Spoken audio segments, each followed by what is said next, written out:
Desde Uruguay, Teresa Porchenkansky. El mal es una cualidad en Dios mismo. Allí en medio de la masa de gente le pareció verlo, aunque no creyó que fuese él.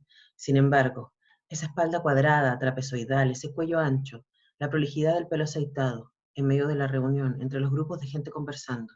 Sin embargo, ¿cómo podría ser él? ¿Acaso ella no lo había matado hace 3 años? Lo había matado, sí. Lo había ultimado, como suele decirse en la crónica policial. Pero si no podía ser él, entonces, ¿quién era?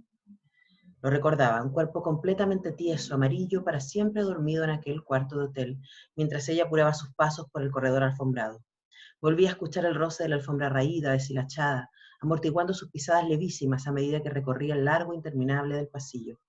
Volvía a verse descendiendo la escalera sin que nadie la viera. Eran las 3:40 de la madrugada.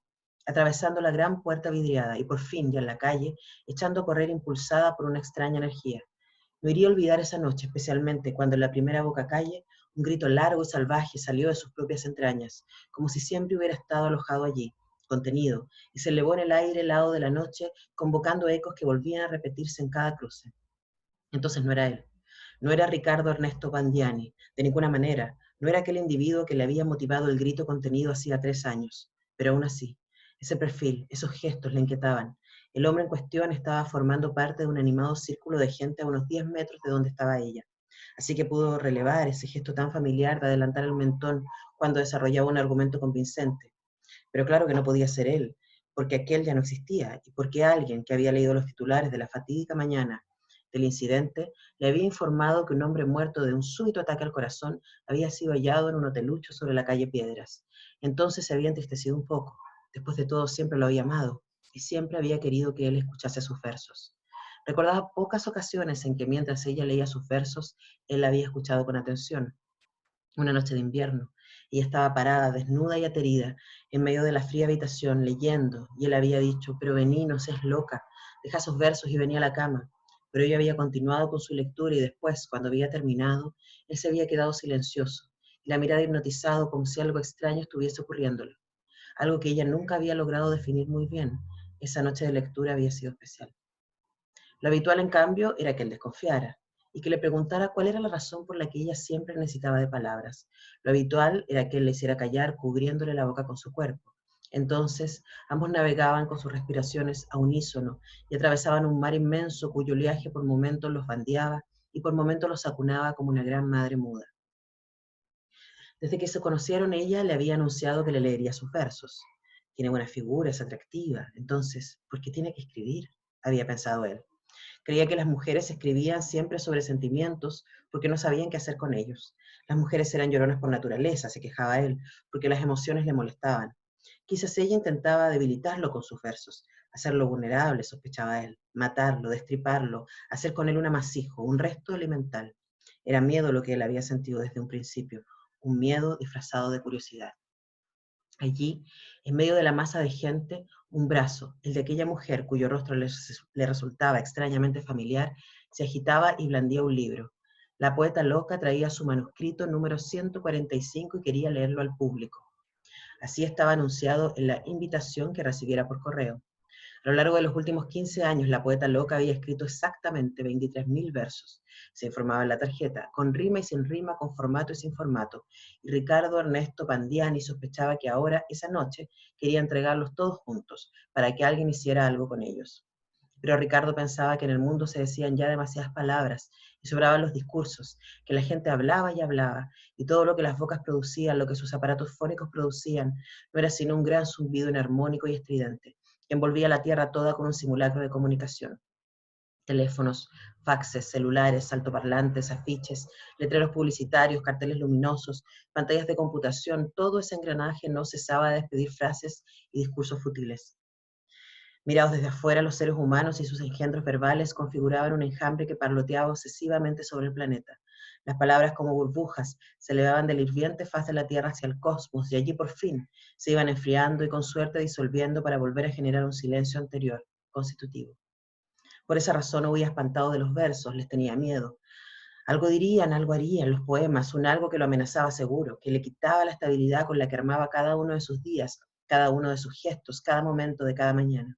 Sospechaba que aquella poeta loca no cejaría en su empeño de arrojarle, si tuviera la oportunidad, sus versos a la cara, en perseguirlo a donde fuera, cuando fuera, en atosigarlo, entramparlo, custodiarlo y asfixiarlo finalmente con sus versos. Como si le echara un cierto veneno a la cara, una pócima, un aceite caliente y pegajoso. Él no podía desapegarse, olvidarse, él no podría establecer distancia y comenzaría a sumergirse fatalmente, a hundirse en los versos líquidos como en un caldo elemental de materia efervescente y calor autónomo, casi automático, porque sabía en secreto como se saben las cosas evidentes que los versos tenían una vida propia. En efecto, los versos copulaban unos con otros, los versos se reproducían, se nutrían a espaldas de lo estéril y crecían al punto de tornarse de pronto gigantescos. Eran monstruosos los versos, y cubrían ya no las páginas de un libro, sino los muros, las paredes, los espacios en blanco de las casas, y más allá, en las veredas del incipiente otoño, patinaban los versos buscando un asidero, un rincón donde volverse, a treparse y florecer como las hierbas, las hiedras. Así serían también los versos de la poeta loca, una invasión indetenible de palabras arborescentes que se ramificaban sin límites sobre el mundo. Y Ricardo Ernesto Bandiani sintió que debía irse de allí antes de que ella lo encontrara. Le parecía haberla conocido antes en algún lugar hacía mucho tiempo. Sentía el avance amenazante de los versos a sus espaldas. No le importó la gente, los corrillos, el whisky que servían los atildados mozos de guantes blancos. No le importó las miradas de los entendidos, de los estudiosos de la literatura, de los ceñudos profesores, de las admiradoras que fosaban sonrisitas para adularlo. No le importó que pensaran que se encontraba enfermo, que creyeran que era un ingrato, que actuaba siempre de manera extraña y que debía aislarse para meditar en lo profundo sobre el sentido de la poesía. Dejó rápidamente el salón de la presentación y anduvo por los pasillos gélidos buscando el baño. Caminó a lo largo de puertas cerradas que parecían murmurar frases entrecortadas. Ese edificio antiguo producía conversaciones de gentes invisibles en sus galerías, pero no se detuvo. Allí, en lo que parecía una hondanada de mármol, eran tan solemnes las paredes, encontró una puerta de vaivén que decía caballeros. Con un suspiro de alivio entró. Los baños de los edificios públicos no ofrecen originalidades, siempre grandes espejos, un espacio enlosado, los orinales. Ricardo titubeó. El silencio del baño lo inquietó. Quizás hubiera sido mejor que el lugar no estuviese tan vacío. Encontrar a alguien hubiese humanizado el recinto. Se acercó a la pared despejada y por el rabillo del ojo adivinó su propia imagen, pálida, nerviosa, que se movía simétrica a su cuerpo, pero no quiso mirarla. Extrajo el pañuelo de bolsillo de su pantalón. Estaba impecablemente limpio y bien doblado. Con él se enjugó algo que le brotaba de las sienes. Tal vez su mente estuviera produciendo una extraña secreción pegajosa, un licuado de sangre y sudor que rebasaba la piel y asomaba al exterior. Su vida había estado prolijamente ordenada hasta el momento en que se distinguiera allí, entre la gente, a la poeta loca. Sus horarios, sus tareas, su propia agenda, todo guardaba un justo lugar, una justa proporción, como los prolijos dobleces del pañuelo. Cambio ahora, él sospechaba que esa mujer era sobre todo desproporcionada y que su intención era desproporcionarlo a él a través de un desequilibrio radical. Demasiado alta, demasiado huesuda, demasiado extrema y para empeorar las cosas, una poeta que hablaba sin detenerse. Los temas no importaban, siempre habría lo que decir. Iría por la vida opinando sobre las sandías, sobre el transporte de pasajeros, sobre los vuelos espaciales. Nada le haría callar. Ese discurso incesante lo aturdía y lo aterrorizaba. Se preguntaba cuánto se podía decir de las cosas del mundo, de cada cosa del mundo, y lo peor de todo, ella le recordaba a esa otra mujer, una poeta que había conocido hace algunos años y que insistía en leerle sus versos. Pero ahora dentro del baño se sintió mejor, aunque seguía sin atreverse a mirarse en el espejo. En cambio, se dirigió a los orinales. Se abrió el pantalón por delante y tanteó con la mano hasta encontrar esa parte suya que necesitaba desagotar. Algo caliente le atravesó como un rayo eléctrico y le quemó al tiempo que le fluía del cuerpo. Vio con asombro que se formaba un charco de líquido amarillo a sus pies y que sobre él flotaba a la deriva palabras y estrofas en letra manuscrita, los versos que la poeta loca estaría recitando y que él no quería escuchar. ¿Qué era eso que lo quebraba, que lo abría en dos? Sentía que los versos se le iban pegoteando a la piel, lo iban succionando como tentáculos vivos, lo envolvía en una red vibrátil demasiado viva que entretejía sus fibras hasta volverlo irreconocible. Pensó que su verdadero yo era apenas un reflejo en el espejo y que ninguna otra cosa de sí mismo existía en verdad. Sospechaba que había muerto hacía 3 años, cuando una mujer tan parecida a la poeta loca lo había hecho morir con la lectura de un fatídico libro en aquel cuarto de hotel de la calle Piedras. El poema, como un estilete tallado invisible, había finalmente penetrado en su corazón, exactamente entre dos de sus costillas, en el lado izquierdo del tórax, y la herida le había quedado doliendo para siempre. Si dejara de escribir, el mundo se caería, le había explicado ella antes de comenzar. Estaba desnuda y tiritando en medio de la habitación. Él se había reído por lo que le había parecido un gesto de impertinente arrogancia. Pero es cierto, mira, había seguido ella con detenimiento. No se trata de un Dios muerto, no se trata de un Dios que ya habló, que ya dijo lo que tenía para decir y que por lo tanto abandonó el mundo a su automática repetición. No, las palabras y mis versos tienen por cometido vivificar a Dios y revitalizar el mundo. Así es porque Dios vuelve a pronunciar el verbo, es porque constantemente lo está pronunciando que el mundo se recrea y existe de nuevo cada día. Esta vez él la había mirado atónito. Ahora sabía realmente que ella en verdad estaba loca. Ahora tenía la confirmación de que ciertos desequilibrios mentales provoca la poesía. Lo extraño era, sin embargo, que él siguiera igualmente hipnotizado por sus palabras y que no pudiera dejar de prestarles atención ni por un segundo. ¿Pero qué te hace pensar que las cosas son así exactamente? Pudo, sin embargo, articular desde su asombro. Entre los antiguos cabalistas existía la creencia de que el mundo se inventaba de nuevo con cada madrugada, que la creación no era algo continuo que duraba para siempre. Mientras los seres humanos duermen, había seguido explicando ella como si estuviera revelando un secreto, el mundo cesa, la materia interrumpe su consistencia y descansa. Entonces el Dios vuelve a pronunciar esas palabras intensas, ese verbo preliminar, el mágico verbo, y todo vuelve a crearse desde la nada. Por eso, los verbos provienen de esa hondanada de alma en la que habita Dios, y todavía de más atrás provienen, de otros recintos del alma.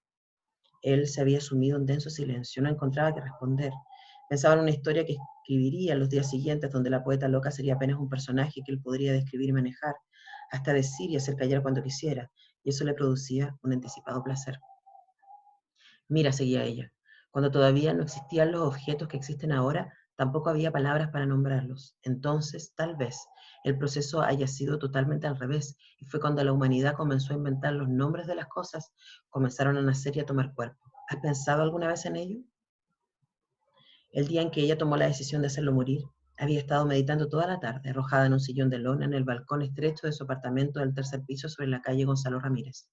Le había venido a la memoria una frase de Bahir, un antiguo texto cabalista del siglo XII, de autor desconocido que decía, el mal es un principio o una cualidad en Dios mismo. Daba vuelta esa frase en su cabeza, la deshacía y la rehacía, la analizaba y la sintetizaba, hasta concluir que había destrucción y reacomodamiento permanentes en toda la creación.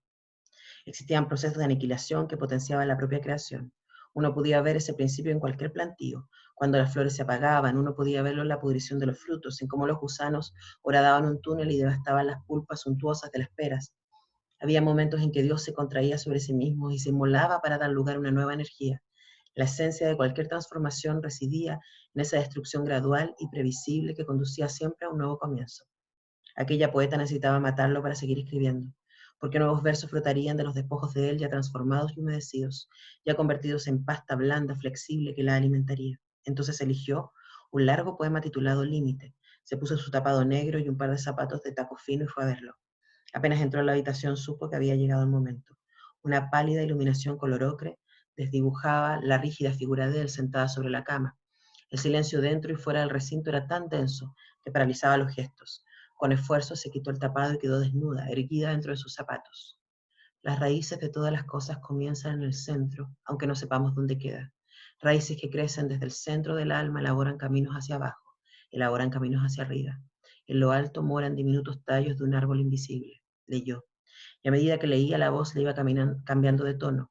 Se le transformaba la voz como si no fuese ella su dueña, o como si desde sus entrañas le brotara otro ser, de una otra existencia, que leía a través de ella, pero que no era ella. Entonces, para su sorpresa, sus palabras iban tomando distintas formas en el aliento que exhalaba y configuraban extraños signos que ascendían por el aire helado de la habitación hasta el cielo raso. Allí, en lo alto, temblaban levemente antes de comenzar una especie de danza que las hacía rotar y balancearse, mezclarse y formar finalmente frases enigmáticas tales como noche en los almendros, viscosa la espesura. Por una extraña razón, Ricardo Ernesto Pandiani se había adormecido con la lectura. Su cuerpo se había ido deslizando hacia atrás sobre las almohadas y estaba perdiendo su acartonamiento, como si finalmente se le otorgara permiso para ablandarse. Ella lo miró nuevamente. Su cuerpo había palidecido y se había entregado a un trance sin tiempo, sin presente. Entonces fue cuando, sin aviso alguno, pronunció las palabras fatales que no estaban en su poema, sino una antigua fórmula que había extraído de un libro sagrado sobre el cosmos. Cierra tu boca para no hablar demasiado y cierra tu corazón para no reflexionar sobre ello. Y si tu espíritu se expande, vuelve hacia el lugar, porque así está dicho. Corren y regresan. Con esa intención sostenida y sin moverse, lo fue matando dulcemente, para que él no sufriera, y para que no añorara esa corporeidad de lo que había sostenido hasta entonces en la ardua vida terrestre. Sería un tránsito dócil hacia el lugar donde las palabras habían creado ciertamente el mundo y donde eran forjadas por el fuego perenne. De pronto todo se había ido callando. En el recinto del baño, Ricardo Ernesto Pandiani se había incorporado. Miró hacia el suelo. El charco de líquido amarillo sobre el que habían flotado los versos de la poeta loca había desaparecido. Sus zapatos negros lucían muy secos y lustrosos allá abajo. Dobló el pañuelo cuidadosamente y lo volvió a colocar en el bolsillo de su chaqueta. Se pasó la mano por la frente y la encontró suave y tibia. Su estado de ánimo había mejorado ostensiblemente y se alegró aún más al pensar que sus temores habían sido infundados, apenas un producto de su agotamiento mental. Todo había vuelto a sus cauces y ya se disponía, victorioso, a salir del baño cuando se le ocurrió mirarse de frente en el espejo. Pero nadie había allí, ninguno de sus rasgos. La larga pared de azulejos blancos se reflejaba a sí misma, impertinente. Entonces fue cuando descubrió con horror que no existía, que él era apenas un espectro muerto hacía 3 años. Buscó una palabra, otra, un verso, un poema entero buscó desesperado para ver si nacía, si podía volver a nacer por la palabra sobre el portentoso andar terráqueo, pero no pudo recordar ninguno, ninguna. Los versos se habían disuelto en los vapores del mundo. Ni una sola palabra lo salvó.